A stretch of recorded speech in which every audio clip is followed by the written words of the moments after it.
Good afternoon, everyone. Welcome in this sunny day, midweek, midday, and I wish we could be together in more pleasant circumstances. Before the pandemic, I had taken part in numerous panels and heated discussions about the war of historical and national narratives the intellectual and political world were going through. With other lecturers, colleagues, we had lectured, published, and argued about the dangers hidden in distortion of historical facts and interpretations, in politicization of collective memory, in a rivalry over victimhood. Yet, not even in our worst scenarios and nightmares, we could imagine that in our time, the reinterpreting of history and politics can be part of the casual background serving the violent attack of one country on the other, and lead to the terrible death of innocent thousands. Today's event is devoted to the ongoing war between Russia and Ukraine. Our first speaker, who will offer his preliminary remarks, is the Rector of the University of Haifa, Professor Gur Alroey, who among his many merits is also a distinguished historian, specializing in Jewish history in modern times, specifically in Jewish migration at the turn of the 20th century. He has only recently published a very good book, ארץ מקלט, ההגירה לארץ ישראל, 1919-1927. And today he will offer us his opening remarks about the Ukrainian civil war and the Jewish world of 1917 and 1920.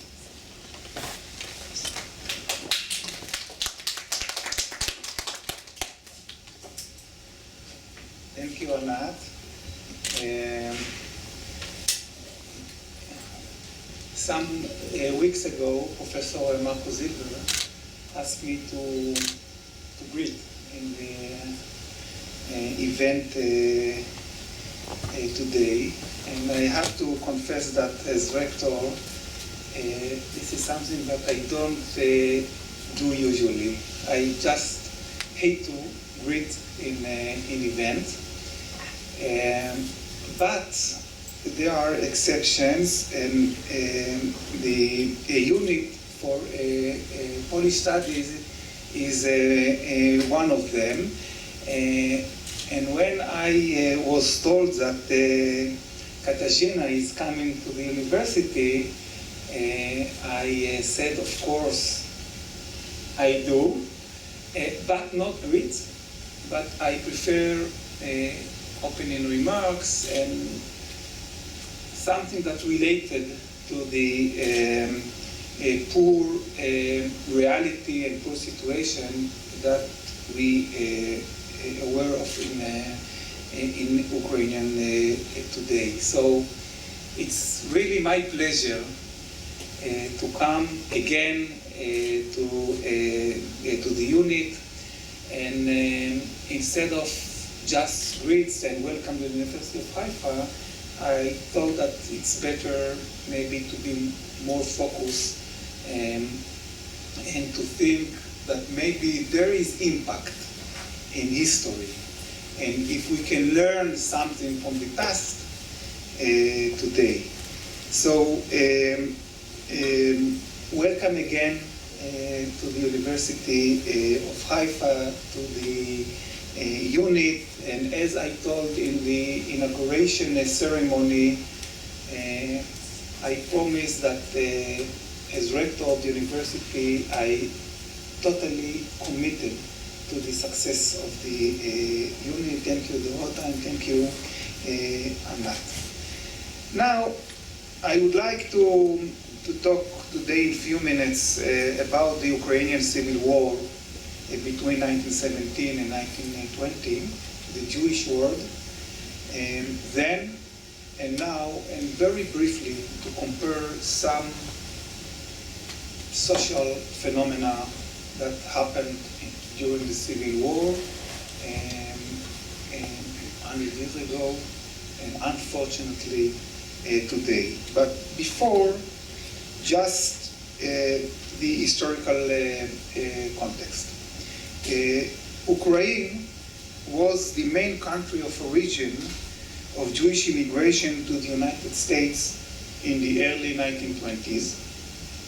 It was a bloody country whose Jewish citizens were slaughtered in score of brutal pogrom during the Ukrainian Civil War from 1917 and 1920.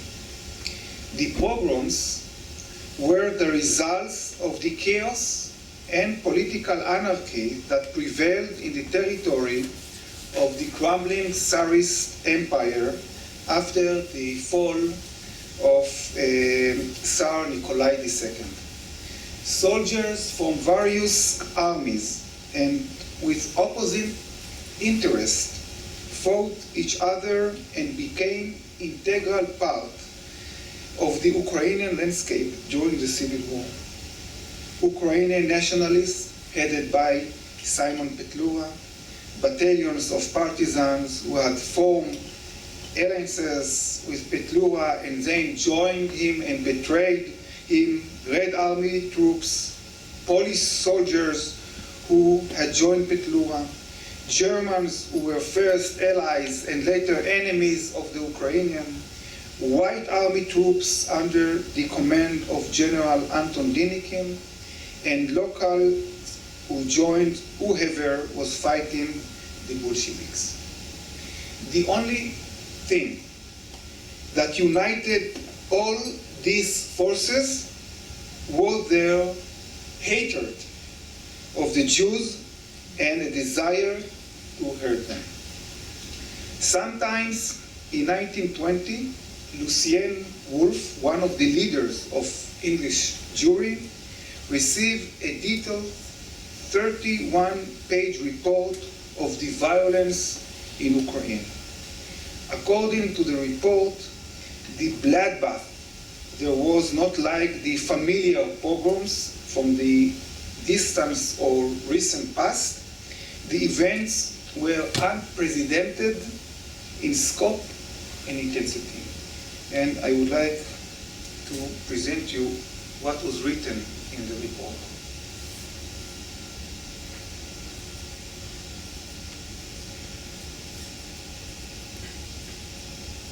Where is the report?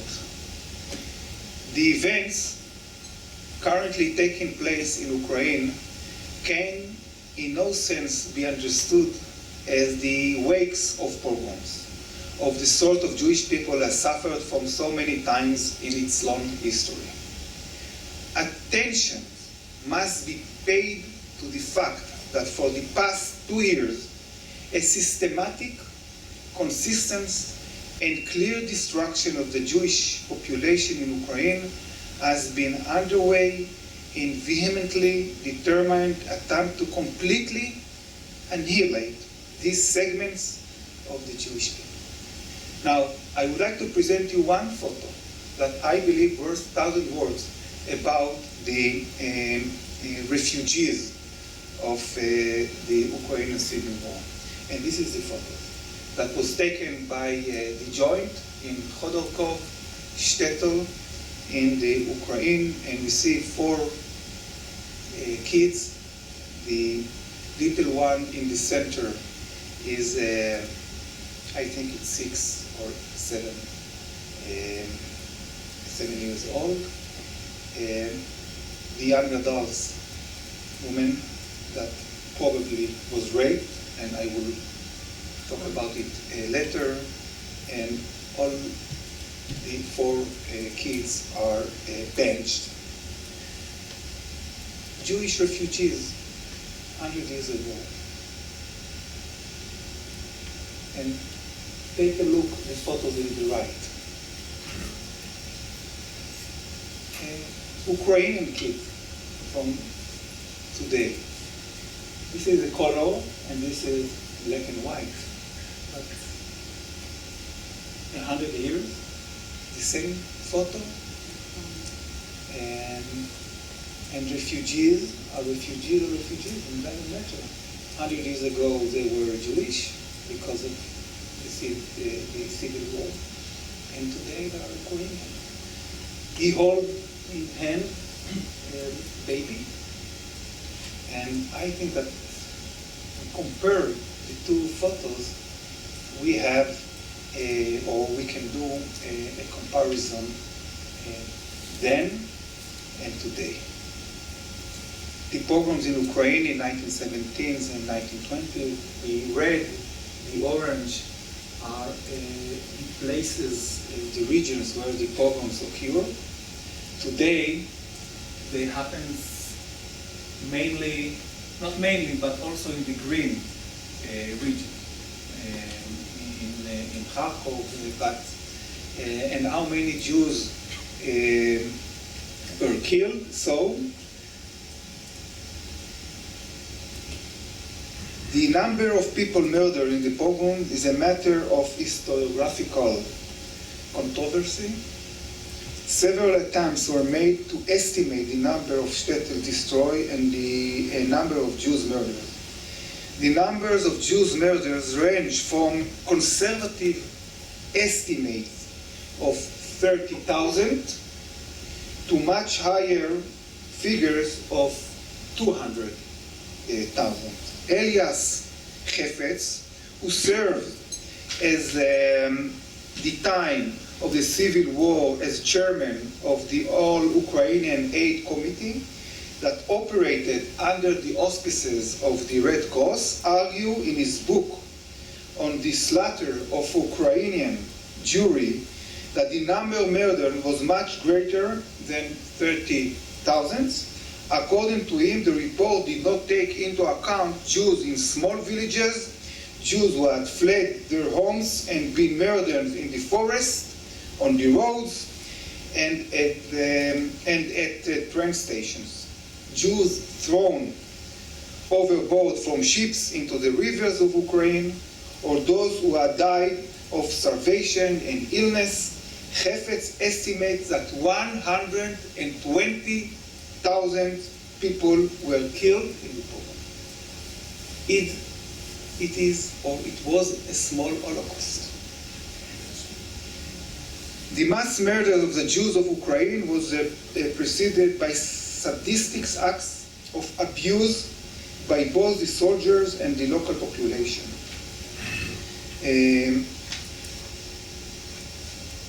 The attackers made no distinctions between women and men or between young and old. In his article, Antisemitism and Pogroms, published in Reshumot, a periodical from the early 1920s in Palestine, Shechtman states that he has lists of women who were raped, but adds that he cannot determine the number since most of the poor souls hide their shame. Nevertheless, I quote, according to the estimates in our possession, the number raped exceeded 10,000 women. In addition, the issue of the thousands of women who were raped has become a severe, painful national and psychological problem in Ukraine.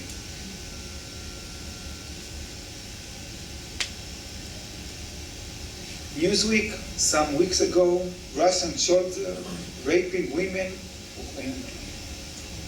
Again, the Ukrainian kids and the Jewish kids, and we see the same phenomena then and today.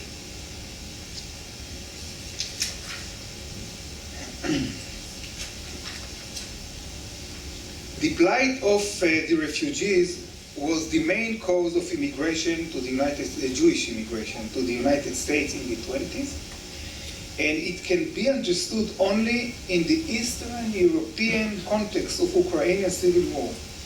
Tens of thousands of refugees were knocking on the doors of the Jewish Migration Society and the Jewish aid organizations such as HIAS and the JDC joined, seeking to escape to any country that would have them.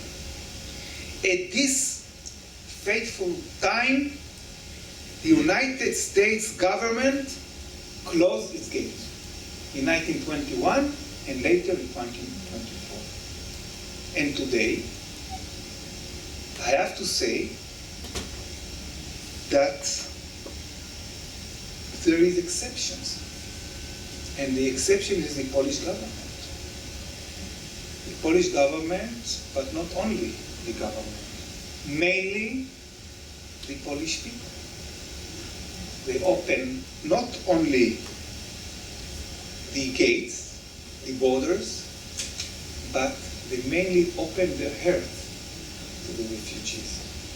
And I think what's happened today in Poland, it's something that I would say is very new in the histories of refugees in the 20th century, in the 21st century. Because usually, during war, the government closed the gates, not opened them.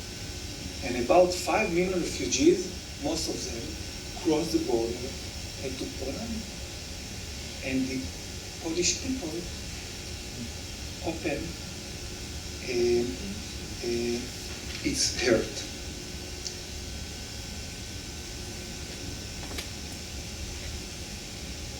United States closed its gates. This is a cartoon from the Der Größer Kundes from November 4th, 1921. 35th birthday. This week is the 35th anniversary of the placement of the Statue of Liberty in New York Harbor.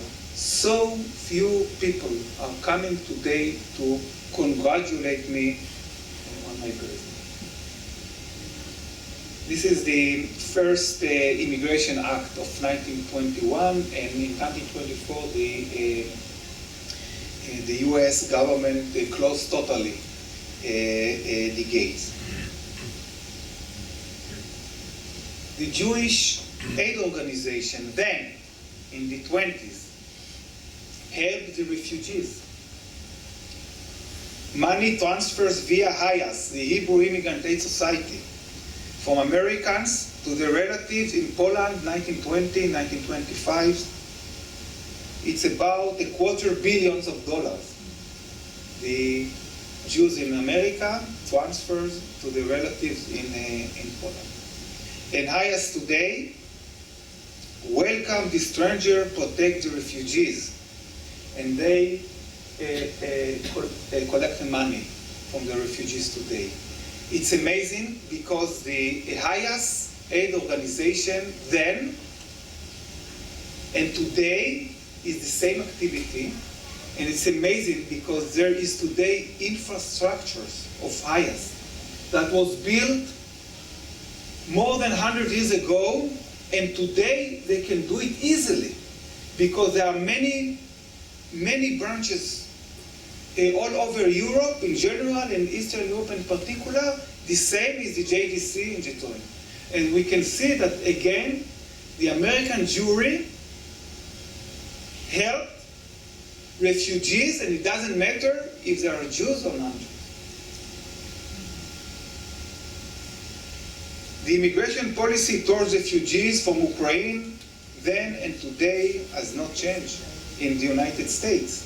CNN, many Ukrainians, more than 3 million and counting, have fled their country since Russia invasion, with nearly 2 million pouring into a neighboring Poland and hundreds of thousands going to other nearby countries.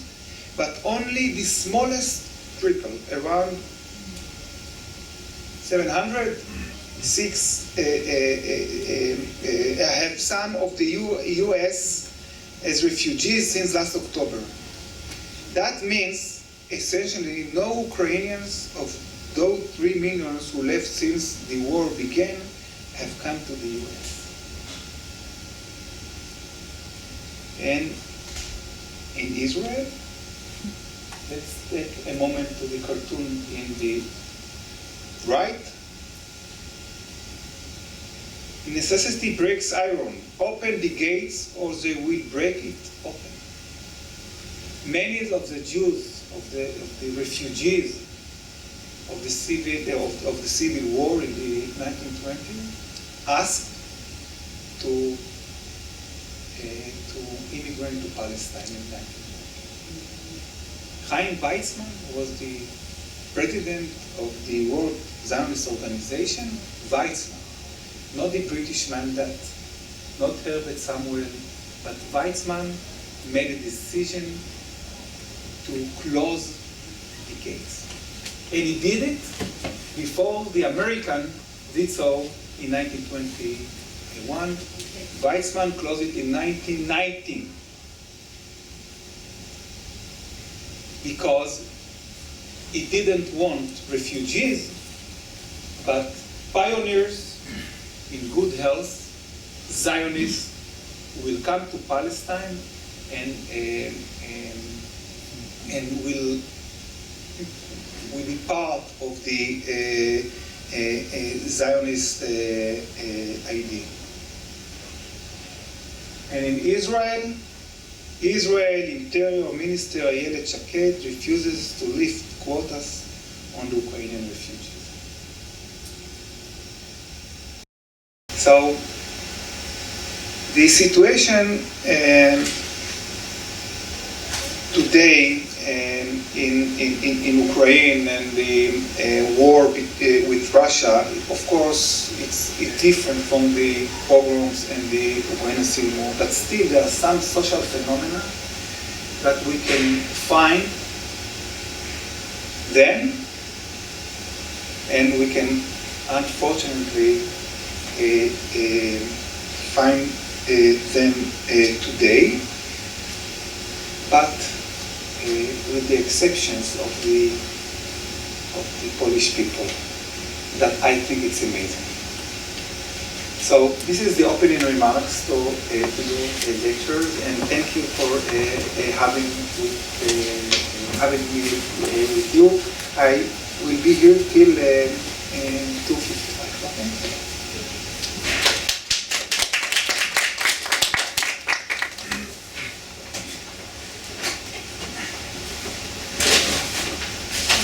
Thank you very much, Professor Rector Alroey, for this historical and comparative perspective, going much beyond the usual push and pull paradigm and giving us some human thoughts. It was the historian Mark Bloch who said that we have to study past to understand the present and analyze the present to understand the past. So now I'm more than honored to invite Katarzyna Rybka-Iwańska, the head of communications and public diplomacy at the Embassy of the Republic of Poland in the State of Israel, to give us the analysis of the current state. She is a career diplomat, public diplomacy and storytelling expert. Before her positing in Israel, Katarzyna Rybka-Iwańska was engaged into strategic planning and global analysis of the Department of Foreign Policy Strategy at the Polish Ministry of Foreign Affairs. Prior to that, at the Chancellery of the Prime Minister of Poland, Katarzyna Rybka-Iwańska had assisted the board of the strategic advisors to the Prime Minister of Poland. She has been serving in Israel since 2018 and contributed substantially to the promotion of information about Poland among the Israeli public. Today, as I mentioned, she will tell us about the help Polish government and nation grant to the Ukrainian neighbors. Her talk title is Solidarity Among the Nations, Polish Efforts to Help Ukraine.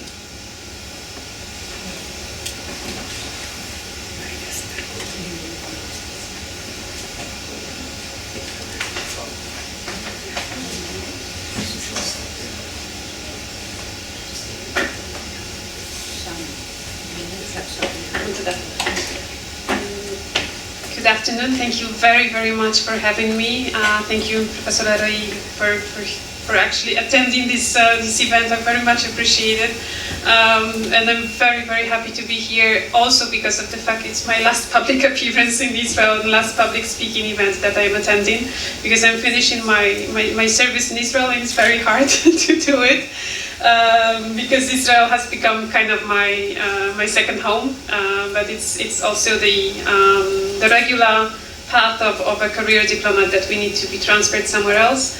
And I'm leaving Israel on Yom Shabbat, which is really very symbolic and very tough. But I'm very proud to have this last public speaking appearance in Haifa at the university that I really love. And as obvious and banal this may sound, whenever I actually come to this university, I always learn something new and meet new friends. And thank you for this introductory lecture and remarks, because I also learned something new from about the topic. I'm going to make historical references too during my presentation, but this is another angle that is very important also to understand many factors and many events that are happening right now just across the Polish border, and to understand this conflict and the war. I mean, it adds another platform and another level of analysis.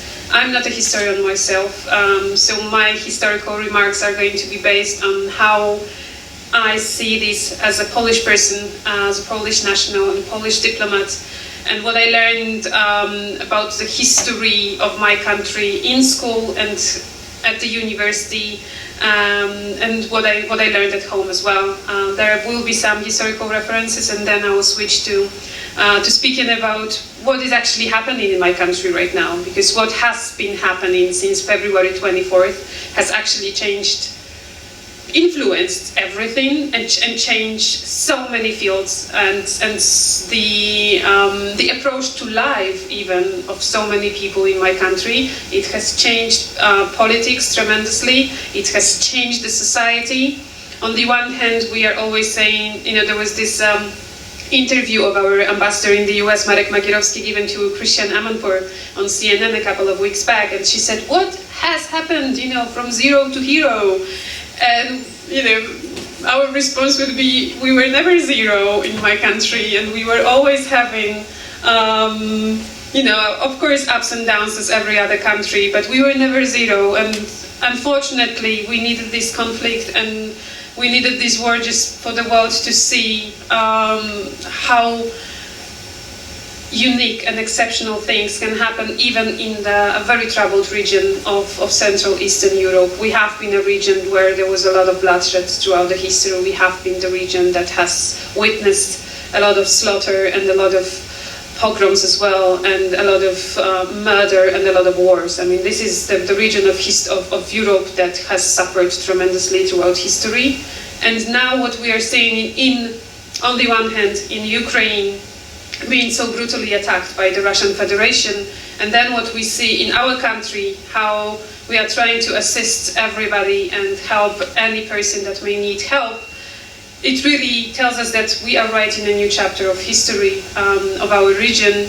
We want this to be the chapter of extreme solidarity and extreme help that we may provide, but it's also a very tragic chapter that is really happening, and we see this, some inhabitants of Polish towns and villages on our eastern border. Sometimes they see these rockets flying, just across the border. And we feel that the Ukrainians are fighting also for our freedom, for our security. They are fighting for the future of Europe, not only Central Eastern Europe, but for the future of Europe as such. And who knows, maybe for the future also of the Western community, no matter how we define the Western community, how big it is, whether there are many regions of the world. I mean, the Western values and Western principles is a concept, it's not geography. Horrific things are happening in Ukraine right now, at the hands, as Professor Alroey mentioned, at the hands of the Russian troops. Many people are being killed, many women are being raped, many kids are being traumatized. What we can do as Poland, on the one hand, and everybody knows it, but I will not discuss it in detail today, so I need to underline that I will not discuss how much and how exactly we support Ukraine when it comes to arms and weapons and stuff. This is luckily beyond my portfolio, and also it's simply classified. And it's better this way. If we do not know what is exactly happening, we will know post factum. But for now, it's better to have some silence around that. You as nationals of Israel and citizens of Israel, you understand this very well due to according to your history, that wars, they need to have some silence when it comes to battlefields. So this is one part that is very important, and obviously all the cooperation and supplies of weapons and arms towards the Ukrainian army are very important right now. But we'll focus today on what is actually happening on the Polish side of the border, and what has been happening on the border since February 24th. I'll start with this historical, not so old historical references.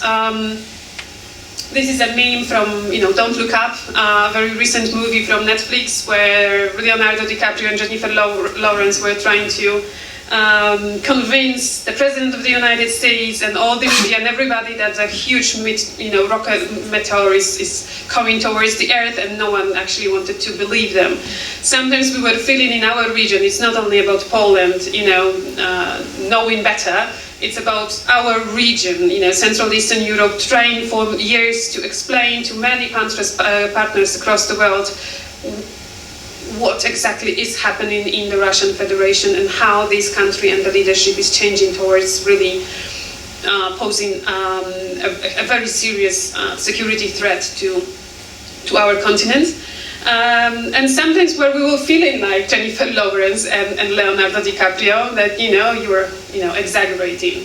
This is not happening. And then after February 24th, we could actually see many media interventions and articles saying, okay guys, so you were right, we were wrong.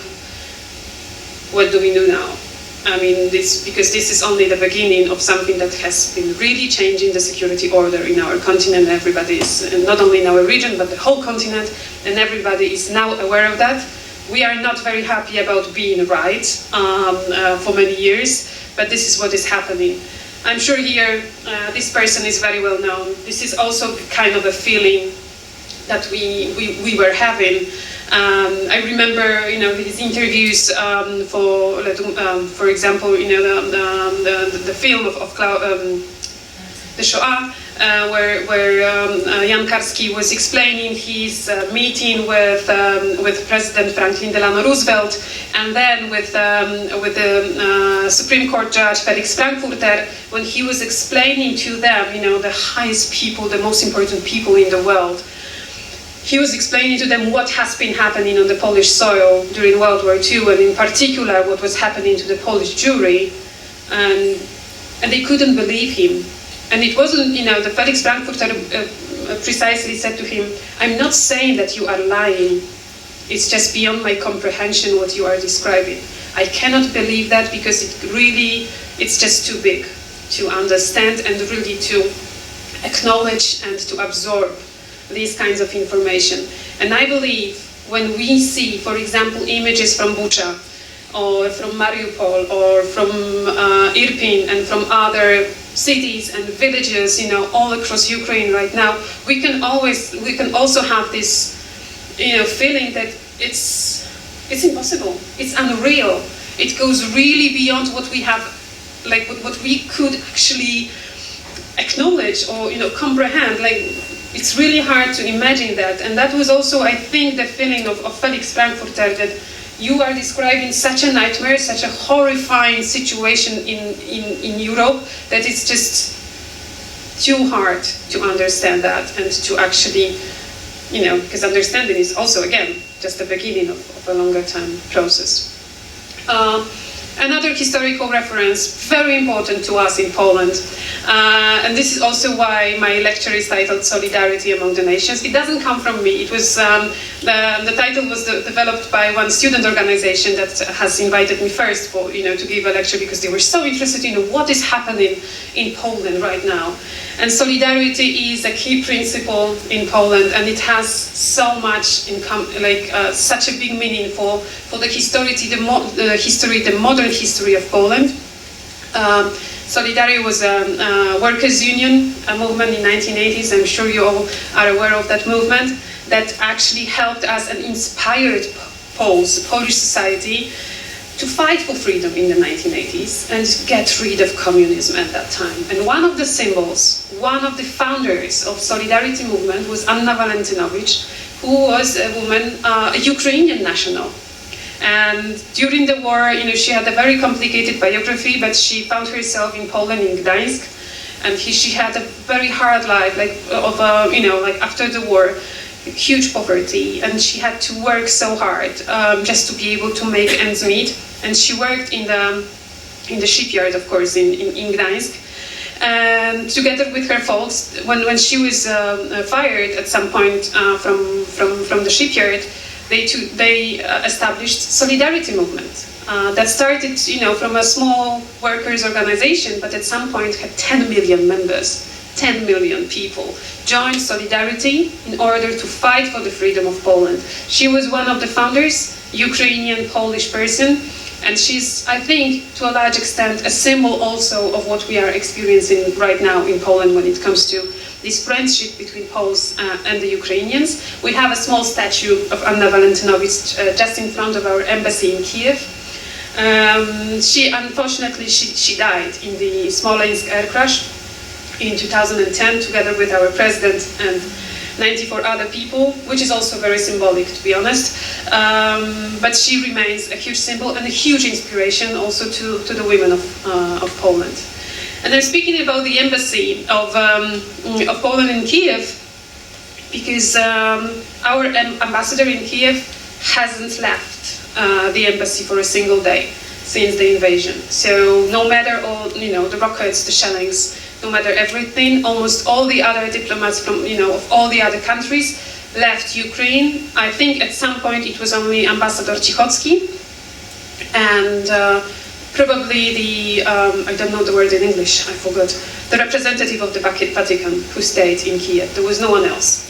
No other mission was present in Kiev. Now, more and more ambassadors are coming back and to Kiev. The situation is more under control. The Russians didn't take over Kiev and they didn't, smash it to the ground. But now our ambassador has never left. For us, it was also an expression of solidarity. Our ambassador, of course, he had consent from the headquarters. He cannot act, the way he wishes, especially, during a war. But he was allowed, he had the consent to stay there, together with some people from the staff, obviously. And he said, I'm needed here.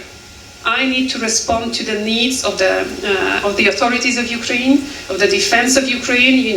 Since day one, we were flowing a lot of humanitarian aid and a lot of, other stuff to Ukraine. And he was responsible, he has been responsible for actually making things smooth. Also, he was responsible for, the organization of the visits to Kiev. Now everybody is saying that Zelensky should actually, President Zelensky should actually tell politicians, okay, you can come to Kiev and have a photo with me, but I need, this, and this. Everybody now wants to go to Kiev, actually, and to meet with President Zelensky because he's such a great hero. And, it's always nice to have a picture with a hero. But, our politicians have been going to Kiev. That was a historical, a very a breakthrough visit in mid-March. It was the first big visit since the invasion started.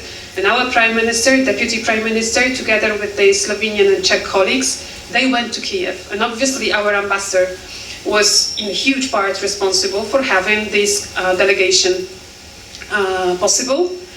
Very recently, I think it was last week, you could see that thank you so much, Professor Alroey, thank you.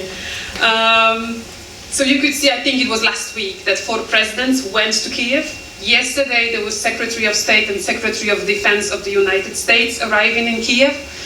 And more politicians. Boris Johnson went to Kiev. He even took a walk around Kiev, together with President Zelensky, and loads of security. But this is very important and also very symbolic, to be able to go to Kiev, to go around the city, and not only to have like kind of a PR stunt or something like that. I mean, President Zelensky doesn't have time for that.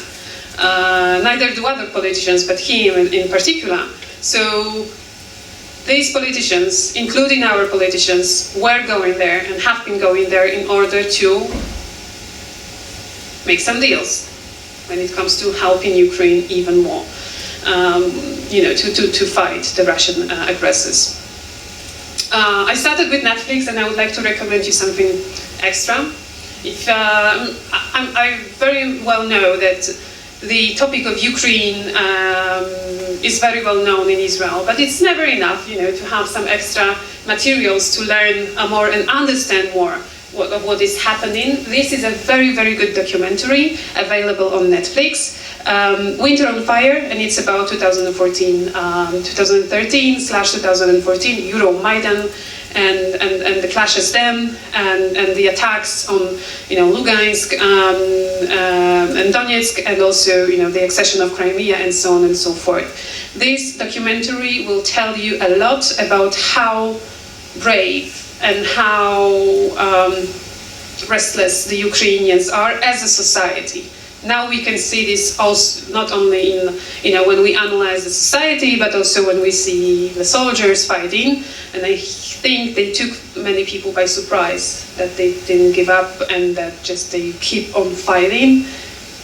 And hopefully they will win this war. It's not about Ukraine, and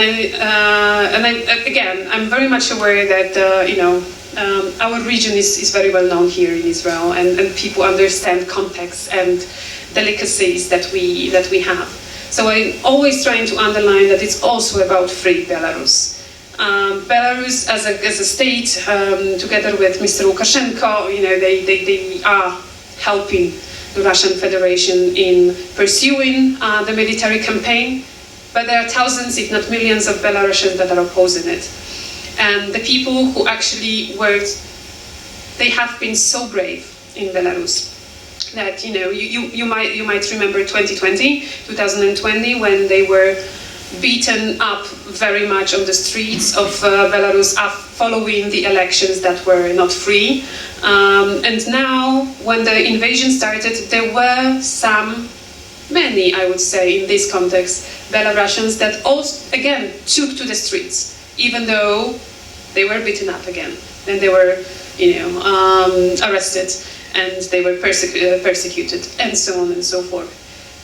We believe that if Ukraine prevails, and if Ukraine wins, it is going to be a huge blow for freedom also of Belarus, that has been beaten up very much, that has been becoming more and more of a dictatorship, and that has become a country. I mean, we receive so many humanitarian visa applications from Belarus.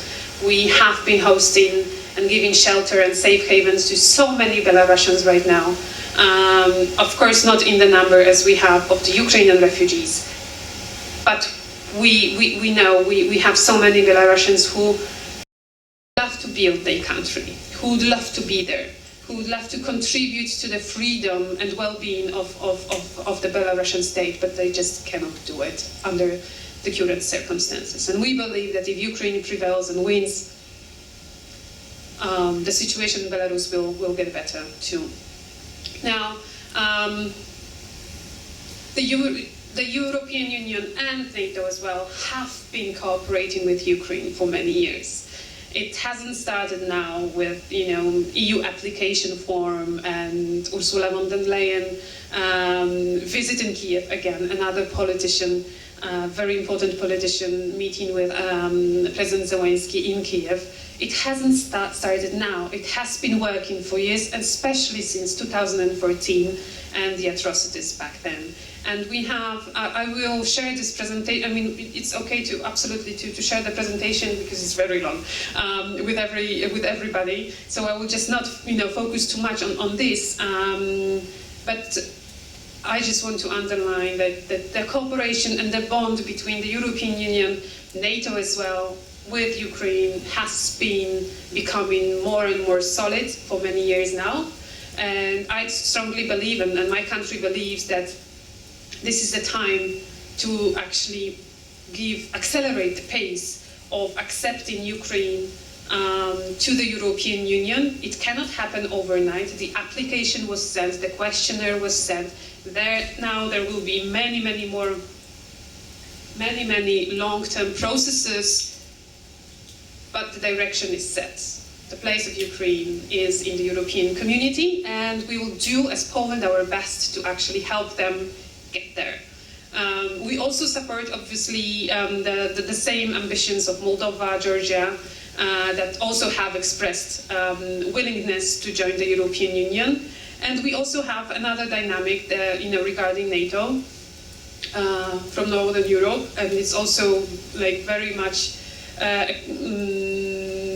fits our lines and our position, meaning the willingness of Finland and Sweden to join NATO, right? I mean, this is happening. The countries that would, for many years wouldn't ever even consider joining NATO, and the public opinion would say, no, our place is, stay away from what is happening and, keep being really, at a distance. Now they see that it's simply impossible anymore, and they want to be part of NATO, and we strongly support that as well. The European Union, and this is very interesting part of discussions that I'm having, with the students, for example, here in Israel. Sometimes I'm being asked, why can't you be unified as the European Union when it comes to this, conflict and the Russian invasion? You keep arguing and fighting all the time between each other what to do or not to do. And now I'm always saying, listen, it's only the perspective of looking at things, whether the glass is half full or half empty. Of course, we have arguments within the European Union, as well as we have them within NATO, about what exactly, and especially in detail, small details, should be done. But I think that President Vladimir Putin would never, if he achieved something, meaning that he unified us very, very much in the European Union and in NATO as well. That's why we have, for example, the European Union was the leading force of sanctions against the Russian Federation and Belarus. And it was after the sanctions of the European Union that other countries started imposing their own sanctions. Israel is not part of these efforts, but there are many other countries that are part of these efforts. Anyway, even Switzerland and Monaco, that usually are, again, distant and neutral, they also joined some part of the sanction efforts. So, we have been unified because we agreed on so many sanctions that Russia now is the most sanctioned country in the world. That says that the response has been really, really strong. And then I also want to always underline that what has been happening, I mean, the things that Professor Alroey said about what is happening in Poland are very important to us and are very true. But there are also, we feel that it's our common European challenge to deal with the whole conflict. So we are doing our part, but also helping Ukrainian refugees doesn't stop in Poland. Many thousands of Ukrainian refugees have come to other countries, especially of the European Union. I agree that most of the countries outside of the European Union haven't been opening their doors so openly, but we have seen so many wonderful initiatives on the border that it was in a way heartwarming to actually follow the Twitter feed to see all these gestures of, for example, Danish person came to the border and just with a sheet of paper saying, I can take one family. You guys will be safe in Copenhagen as long as you need to. And there were many people, even from Portugal, Spain, from all over the place, coming to our border and just picking up random people, total strangers. And that, it has been I mean, I'm a Polish diplomat, but I'm also a European Union diplomat, meaning that it's always worth underlining that we have seen so many expressions of solidarity from both politicians, but also, and especially and primarily, from regular, ordinary people, willing to drive thousands of kilometers just to pick up from the border tired, exhausted, traumatized families with children, and just to give them shelter as long as it will be necessary. We are also talking with the states. I mean, Professor Alroey said a few things about the closed doors of the United States. At the same time, we are trying to have some conversations, for example, with governors and mayors of American cities, inspire them to accept some of the refugees. And of course, it's also very important to say, we do not do any kind of relocation, right? So whoever comes to Poland and decides to stay there as a refugee is going to stay wherever they wish to. We do not, force people to move from one city to another. We let people decide where they want to be. We do not also have a refugee camps, right? I mean, that this is also one of the phenomena that I really need to underline, that this is probably the first refugee crisis, in a way, of this scale and of this kind, that there are no refugee camps, nothing whatsoever. I mean, there is no, centers where people stay in for months and they just, vegetate them or whatever. No, we do not build and we do not develop refugee camps in Poland. Almost everybody is, if not at the very beginning, at the first stage, then at the second stage, people are actually finding shelters in other people's homes, most of them. Some of the people are being hosted by local communities or, for example, religious communities. This is about NATO, we'll leave it. This one will be back for a second. People are being hosted by religious communities, Catholic, Orthodox communities, Muslim communities in Poland, and obviously Jewish organizations in Poland that are hosting so many Jewish refugees from Ukraine. We acknowledge that, we cooperate very much with each other. There are so many, as you probably can see, applications also for Aliyah to Ukraine, to Israel, from Ukraine. And so Jewish organizations are very, very much present when it comes to facilitating all these processes. And they obviously are very much in touch and in coordination with our services. Now, coming back to the border, I mean, for now the situation is more or less calm, meaning that we do not have a wave. At some point we, for example, our border guards cleared at the border 120,000 people a day. 8 border crossing, 120,000 people during a single day. That means that the numbers that we are having today, this is stats from this morning, saying that our border guards have cleared 13,000 people on the border. Like, okay, this is like, we've been through 120,000, so now it's like more and more, okay, we're fine. I mean, our border guards are sometimes saying that now we can be relaxed, it's just a very small number of people are crossing now the border to Poland. We have observed a new wave of people going back to Ukraine, and that can also be interesting to you. Why are people going back to Ukraine right now? There was a wave because there was an Orthodox Easter last week, so many people decided to go back just to see their husbands, their fathers, because men are not allowed to leave Ukraine, and they were going just for a couple of days. Despite the circumstances, despite the threat, they were trying to go there. We also see some people moving back for good. As far as we follow the trends and Polish authorities and researchers, they speak with the refugees.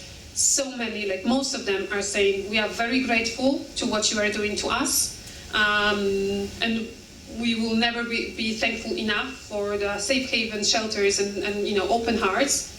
But as soon as it is possible, we want to go back.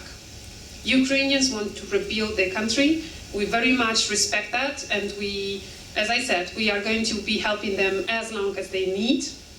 But we see that many people, despite the fact that the security situation is awful still in Ukraine, there are some regions that are less impacted by the acts of the Russian army, but still, this is a country at war. But people are going back sometimes, despite that, because they really want to be with their close ones, and they really already want to start rebuilding Ukraine. That's why, these stats are very important. 5 million people have fled Ukraine. Of all of them, almost 3 million have crossed the border to Poland.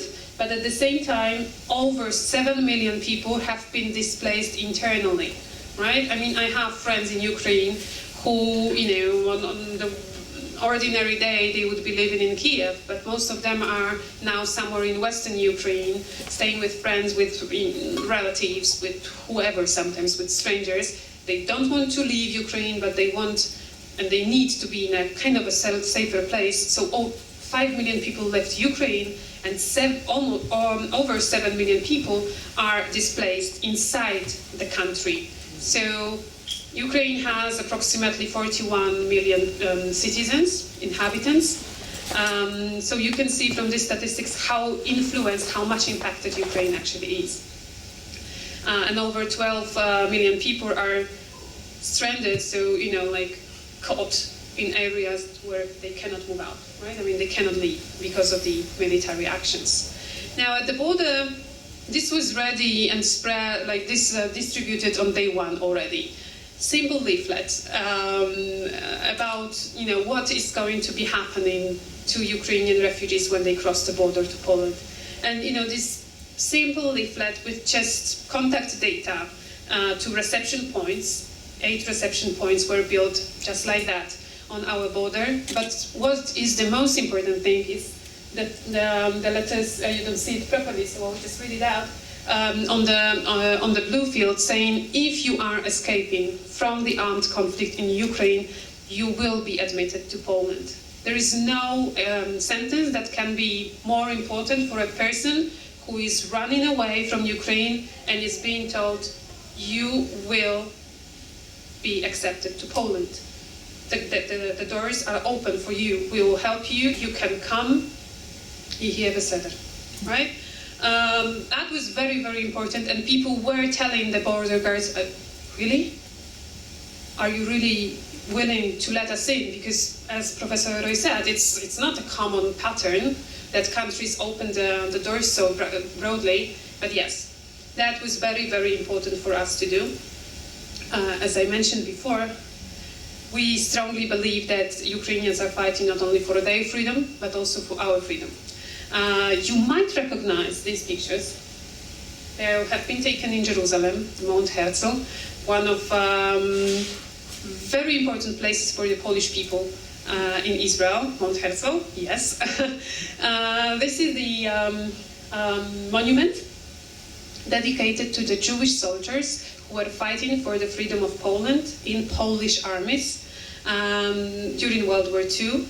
And it is, these pictures were taken when I and our consul, we went there on our Independence Day with a kind of a gesture, of a symbolic gesture of appreciation of acts of the Jewish soldiers fighting for Poland in Polish armies and who fell while fighting.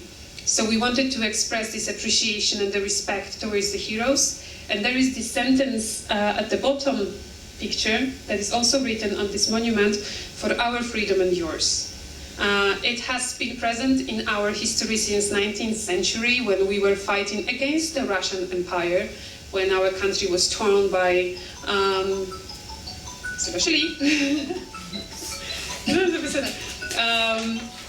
so we were fighting in many uprisings in 19th century, and one of the slogans, Sismat, in the uprising was for our freedom and yours. These were not, only Catholic or Christian fighters fighting then in the 19th century, like brothers and sisters in arms. Many Jewish fighters, Polish Jews, and our Ashkenazi Jews were fighting against the Russian Empire too. We were just brothers and sisters in arms. And this is the symbol that, it keeps on going. And this slogan, for our freedom and yours, is still very much like in our veins. We understand that very much. It's one of the most important slogans that we have in our history, and we see this in Ukraine today. They are fighting also for our security, our freedom, and we will do what we can to support them. Any questions at this point? Because I can keep talking. I have 76 slides, but I'm here for you and I want to respond to questions. Yes, please. I will ask you in Polish because Okay. jak Polska daje rada z 1,5 miliona ludzi w krótki czas, jedzenie, ubranie, medicine? This is a very important question, and actually it is a challenging. Maybe you translate. Okay, so how actually are you dealing with this such a huge influx of new people, in such a short period of time? It has been a challenge. It remains challenging, like with such a scale of refugees coming, war refugees coming to Poland. It is a huge operation, and at the very beginning there was a lot of like spontaneous actions. Everybody was rushing to the border, picking up families, organizing sandwiches, organizing, soups, people, like everything. Everything was, not everything, but many things, as I said, reception points were built, developed professionally, but by authorities in just a few hours, right? But there was so much of like this, how do you say, like bottom-up approach, meaning people were doing a lot of wonderful stuff. I mean, my newsfeed, I was mad at myself that I'm not in Poland.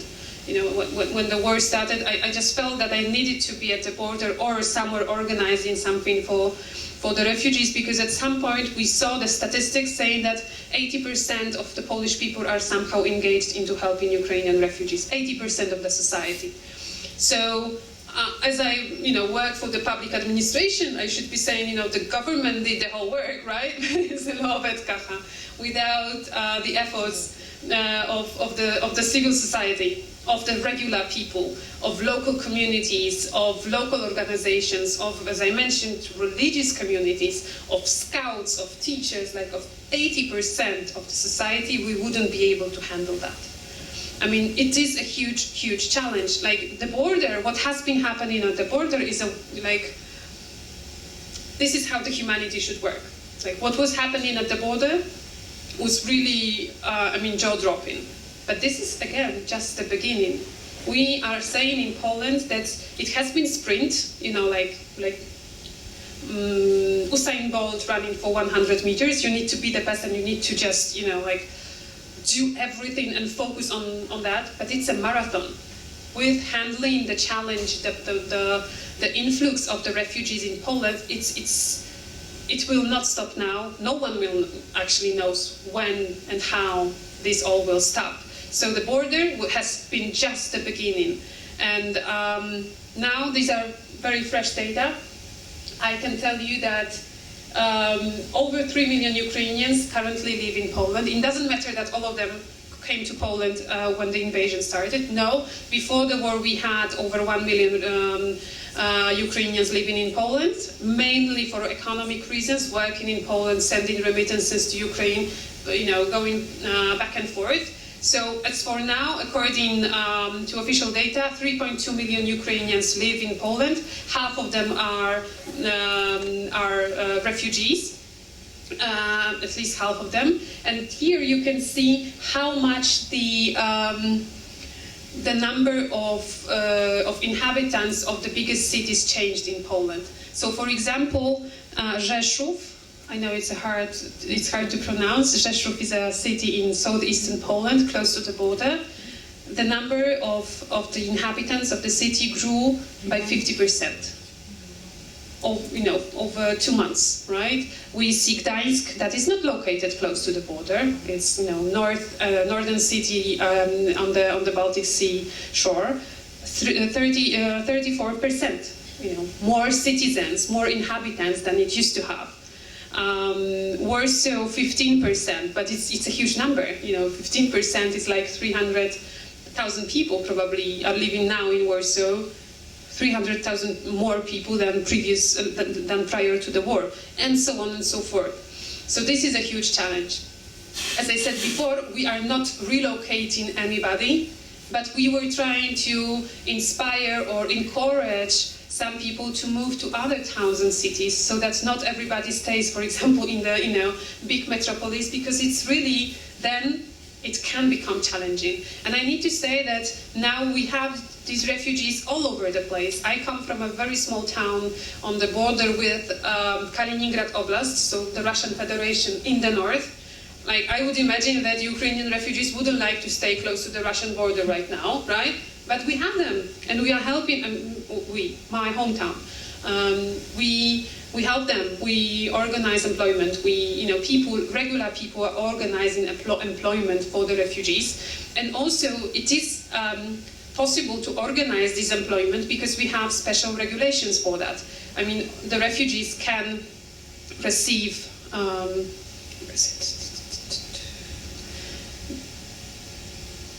so the refugees can receive Taudat Złot in Poland. Over 1 million people already received the national identification number. That means that they are eligible to receive the work permit. They can work freely. Over 70,000 of refugees have already found employment based on that legislation. I would say that many more refugees already work, but how it works. Sometimes people help the people, and it will take time to register all the activities. We have these regulations saying that the refugees are getting the access to labor market, to social services, to family benefits, to medical care, and it's slowly starts really to really work well. The employment is very important for many reasons, especially for people to feel that they are independent, that they can stand on their feet, and they are responsible for their life, and they can manage it. Education is also very important. The newest statistics are saying that almost 200,000 of Ukrainian children have been enrolled to the Polish schools already. However, 500,000 Ukrainian children are pursuing education in Ukrainian schools online. Right? So this is also saying that the refugees really want to go back to Ukraine and want to stay somehow in Ukraine as much as it is possible when they are in Poland. So we are doing what we can to enable their stay and to have it calm, quiet. They receive psychological help. There is a lot of PTSD, a lot of trauma. We try to address that, but at the same time we know that the majority of them will be going back as soon as possible. So we are also ready to do that. We are helping with, for example, employing, among the refugees, we have also teachers. So they are being employed either as teachers or as assistants to the children who need this assistance, right? From, Ukrainian, sometimes it's surprising, I'm sure not to you, but the Ukrainian language is not the same as the Polish language. And even though our country turned to be bilingual like approximately overnight, but it is a different language. It has a different alphabet. So without the translator, we do not understand each other very well. It takes time. We saw some statistics from Duolingo saying that, I will not find them now, some statistics from Duolingo, so this language learning application, saying that the demand for Ukrainian courses has grown in Poland by 1,800% over during 1 month, because everybody is learning Ukrainian right now, and we use a lot of Google Translator too, obviously. So yeah, Poland has turned into a bilingual country very shortly, and almost everybody started to learn Ukrainian, and also all the offices and institutions had to become bilingual too, otherwise they cannot, provide services. So it is happening. And I'm not saying that everything is perfect. Obviously, we are learning by doing. And in a country, in Israel, that has been learning by doing throughout its history, you probably understand me very well that, during this learning process, there will be mistakes, and there will be, some errors that need to be corrected. But we are trying to do our best, and especially the society. Yes, please. Also in Polish? I'll ask it in English. Okay. Because I know that your Polish is reuta. I can ask in Polish, but I think maybe some of the audience maybe Sure. not understand. First, it was really, I think, fantastic and remarkable that the Polish people opened their heart so quickly, and really, I think it was, from what I know, it was basically the spontaneous reaction and the organization of the people of Poland. And the government only tried to act a bit later. Okay, at the beginning, it was mainly the people, but and they accepted a lot of refugees to their homes, and I wonder how long they will be able to accommodate them in such a way, and what is the government doing to help those Polish people that having refugees in their homes. Right. So, according to the regulation that we have, people who are hosting refugees are able to receive some financing from the government in order to, cover the expenses that you surely have when you have more people at home under your roof. The employment of refugees is also a very important factor. I mean, as soon as people can find employment and have a job, they can afford to rent some independent houses and apartments, and they are doing that on a very, very big scale. My friend, she was hosting a family near Gdańsk, right? So northern Poland. She was hosting a family, Belarusian family from Ukraine. So that's why it was, also the father was with them. And even before she hosted them, he already found a job, right, in Poland. That was very quick, very important for this family to find employment as soon as possible. Now the wife also has employment. My friend, she helped them find a new apartment. So they moved out already, and they are just independent from them, already. So this is also the trend that people, usually the refugees, do not want to stay under someone's roof for too long because, like everybody knows that it's not my house. I cannot feel also, it's like being a guest somewhere. At some point, you just don't want to be a guest anymore, and you just want to be on your own. But I have a friend who has been hosting a mother and a son from Kharkiv since the beginning of the war. I mean, they came with the really first wave to Poland. So they came already in February. We are ending April now, so 2 months have passed, and they are still at her place, and they live together. The son of this lady and the son of my friend are in approximately the same age, so they are like brothers already. And Anya said that, Katya and her son are going to stay with us as long as they want. So, pardon? I mean, these are very human stories. I mean, very, very human stories, how ordinary people react. And there are many different solutions. When, some of the people are being hosted, for example, we have pilgrimage centers with many beds, right? I saw TV broadcasts about companies that are renting some, and organizing some, centers for refugees who can stay and leave actually as long as they want in a, kind of a dormitory. So there are many, many different solutions. Not everything needs to be in this field organized from the top, because people want to have choices and they want to act independently. Meaning that, again, we do not relocate refugees by force. We do not tell them, okay, now you're going there or you are going there. No, people make their choices. And the responsibility and what the country should do is just to provide them with these different choices, different opportunities. People are, giving out there are some people in Poland, many people who have, not only a flat that they live in, but they have some, spare flats. And okay, at some point they started giving out these flats to refugees. So again, I just want to say that there are many options, many things are happening. Not everything needs to be structured and, directed and governed from the top. But what we see as a trend is that really refugees want to become, in a way, independent. There are some people who are really, like as we call it in Polish, living on a suitcase or sitting on their suitcases, that they really want to go back as soon as possible. And for them, also there are many different options, but they certainly do not seek employment and they do not seek, long-term rental of apartments, but they can find their place in Poland anyway. Yes, please.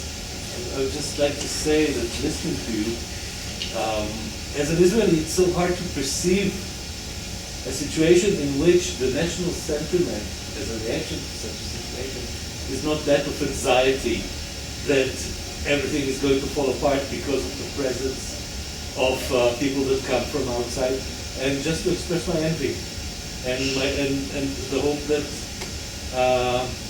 maybe it will be similar to that here someday. Well, I cannot comment on that, on the second part, but I can tell you that I was surprised myself when I watched what was happening, for example, on my Facebook, since February 24th. I mean, all my friends stopped posting the pictures of their kids or their cats or their, lunch or, the hotel they went to for a weekend. No, everything was focused on helping other people. And I think actually it's also kind of a snowball effect that when you see that so many people are starting to help, it changes everybody. Like then everybody wants to help because, otherwise you are an outsider, right?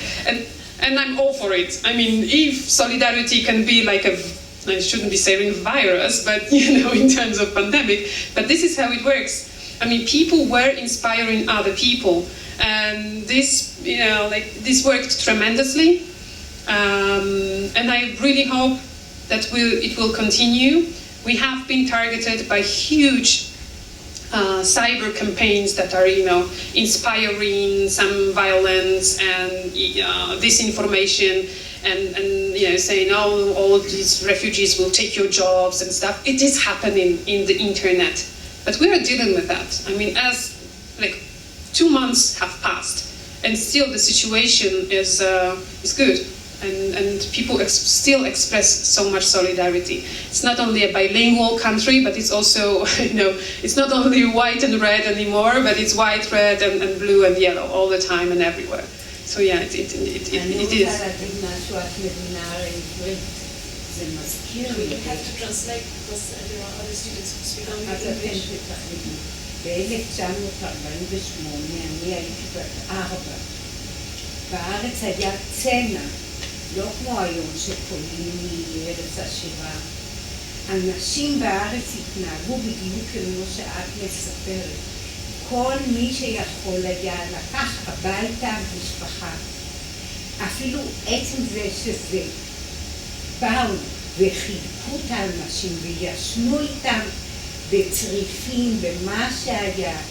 אז לנו זה כן ברור, כי אני זוכרת שאצלנו אז היה 2 של גשם וחורף נורא קשה שרק עכשיו היה, ובמצב כזה הוציאו אנשים מתוך המעברות, למשל פה בחיפה, והביאו אותם לא לעיר כזו יפה כמו שאת מספרת, אלא למקומות קטנים, ועדיין לקחו, כמו שאת סיפרת, זה כמו אחד רע מהשני, הוא לקח גם אני, ואז כל משפחה לקחה אליה משפחה. זה טבע אנושי סך הכל.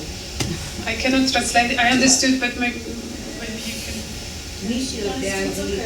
Okay, so it's okay.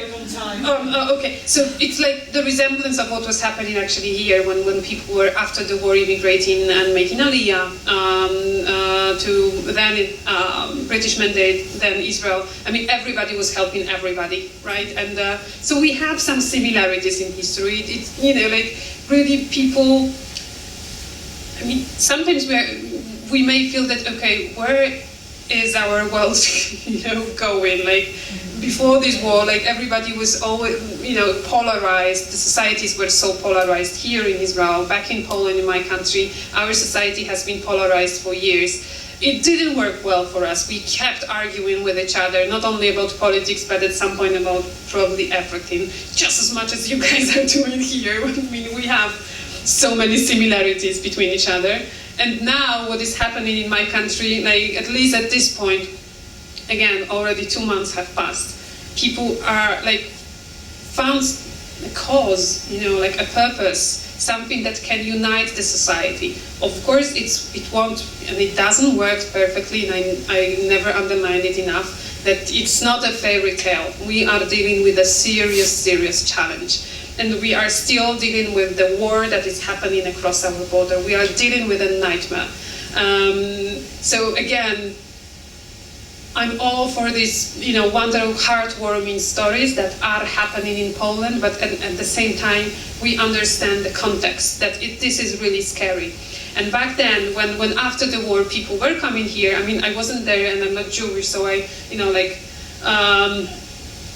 don't know if I even can describe or imagine these situations, but people were actually coming here straight from hell, right? And this is also kind of similar, that coming from the war, even after the war, reaching Eretz Israel to many, right? And finding this safe haven and finding refuge and finding a country was so important for not only for the future, but sometimes even for simply being able to continue living even, right?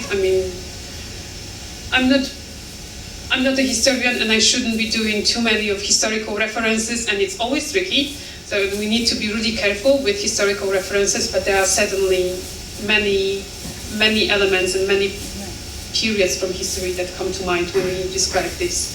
Yes, please. I have a question. So can you give me some idea what, for example, with Putin, when he knows he's devastating the country, murdering and killing people, what is his vision? What is his goal when he sees the destruction and the killing of thousands and thousands of people in the year 2022? What's going on with him and his vision and goal? Can you give us some idea? I do have some ideas. I do not sit in his head, unfortunately, but I can say that from our analysis and from what we imagine or know, and also what we know from our own experiences with the Russian army, what they were doing with our soldiers, with our civilians, Polish people, during the history. Not only during World War II, but also, for many years prior. This is a regular code of conduct of the Russian army, what they are doing right now in Ukraine. So there is no surprise that they are committing these war crimes against civilian populations. I have recently heard an interview with one of foreign policy analysts, I think he was Polish, but saying that it's also a regular policy of Vladimir Putin to escalate, to then de-escalate. But again, with committing war crimes, in Bucha, we still have, we have seen only the tip of the iceberg when it comes to crimes against civilians in Ukraine. We already, in Poland, we have established a center that is going to collect data when it comes to war crimes against civilians, named after Raphael Lemkin. So we still do not see enough, but we do not see everything, but we have seen enough to understand that basically mediation doesn't work with Vladimir Putin because he hadn't stepped back even by half of a step since the beginning of the invasion because of the mediation. No, the Russian forces, reversed a bit only when they were beaten up by the Ukrainian army. Now we see and we strongly believe that what is happening right now, so the huge battle over Donbass, this is the defining point. And the result of the war will be decided in the battlefield. What is happening in his head,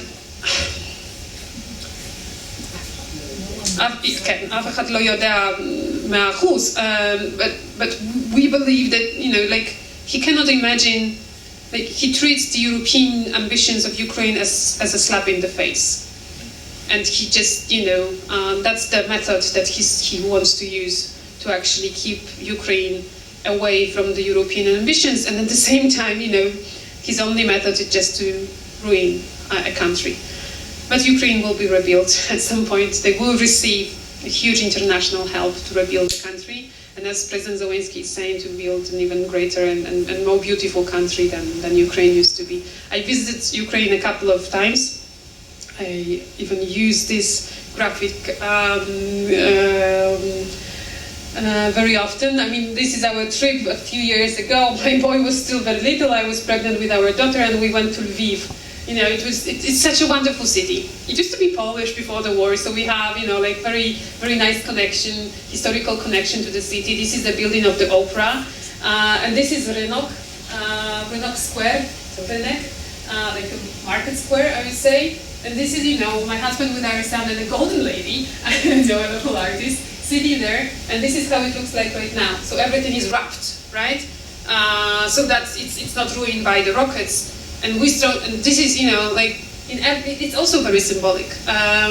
All these symbols play a role, and they're also saying that, you know, it's going to survive. This monument was probably, I mean, it's in Lviv, so it's going to survive. And even if it's not going to survive, it's going to be rebuilt. And Vladimir Putin, no matter what he wants, he's not going to succeed in ruining the country eternally. Does Poland have, taking into account that war, well, it's unacceptable, like in matter of times or duration. We don't know how much time it will last. And I heard from some of my friends in Warsaw that we are accepting them, but we are getting tired from time to time. So that, and also the dispute of the employment, which is not that major in Poland, like it also exports. So does Poland have some plans in case the war will last, like, I don't know, or there will be a situation and you will need to have this refugee for 6 months, 1 year, because in refugee there is some states that after 6 months everyone wants them to go. They of course want to go, but so do you have plans for the future? Yeah, so absolutely. As I said, it's not a fairy tale, and people can get tired of having, for example, hosting people under their roofs, or from being volunteers at reception points, for 2 months, right? I mean, everybody can be tired, and that's fully understandable. That's why we have these solutions when it comes to finding employment, when it comes to finding independence in Poland for the refugees. And self-dependence. This is very, very important, very crucial.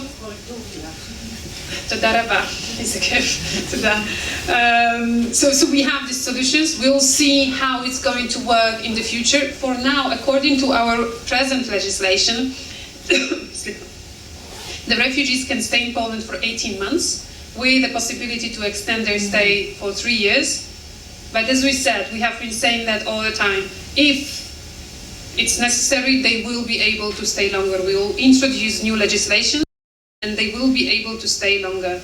We are discussing, the possibilities of having refugees being more welcomed by other countries. We have been having, discussions of this kind of also with the Israeli authorities.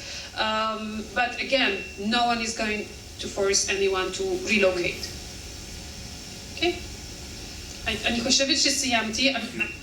I have many more slides and many more stories to tell, but I will, leave you at peace. What I wanted to say, you can always get in touch with me. You can find me on Twitter and on LinkedIn.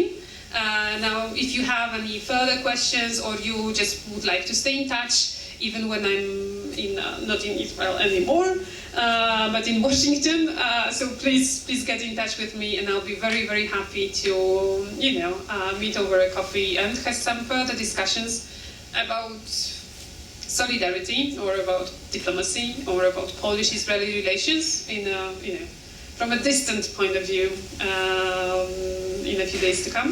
Thank you very much for having me.